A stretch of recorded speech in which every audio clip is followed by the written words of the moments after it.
परळी विधानसभेतील राष्ट्रवादीचे बॅनर चर्चेत। अमोल मिटकरींना उमेदवारी देण्याचे झळकले बॅनर। पुन्हा घड्याळ येणार अशा आशाचे लागले बॅनर।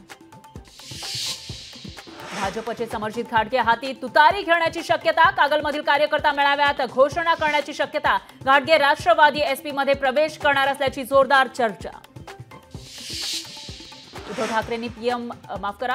ठाकरेंनी सीएम पदाबाबत घेतलेल्या भूमिकेबाबत काँग्रेस वरिष्ठांकडून नाराजीचा सूर। सीएम पदाच्या चेहऱ्याबाबत तुर्तास निर्णय घेण्यास विरोध, सूत्रांची माहिती। नाशिकमध्ये आज महिला सशक्तीकरण महाशिबिर। मुख्यमंत्री शिंदेंसह दोन्ही उपमुख्यमंत्री राहणार उपस्थित। 50,000 पेक्षा जास्त महिला उपस्थित राहण्याची शक्यता। पुण्यातील मोदी बागेत रोहित पवार आणि एमपीएससीच्या विद्यार्थ्यांनी घेतली शरद पवारांची भेट। मुख्यमंत्र्यांची वेळ घेऊन त्यांना भेटू, शरद पवारांचं विद्यार्थ्यांना आश्वासन। आमदार बबनदादा शिंदेंच्या मुलानं घेतली सरांगेंची भेट। रणजित शिंदे माढा मतदारसंघातून लढण्यास इच्छुक। आगामी निवडणुकीमध्ये पाठबळ मिळवण्यासाठी भेट घेतल्याची चर्चा।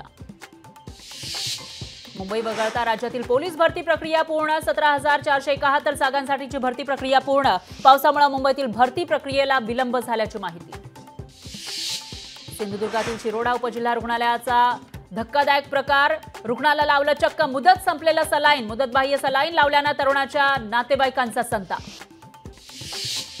डायमंड लीग स्पर्धेमध्ये नीरज चोप्राचा धमाका। नीरज चोप्रानं लुसाने डायमंड लीगमध्ये दुसरं स्थान पटकावलं।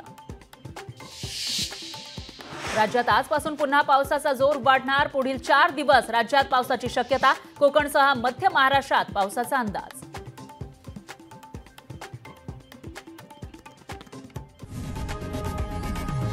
लोकशाही मराठी ऐका, पहा, जागरूक रहा।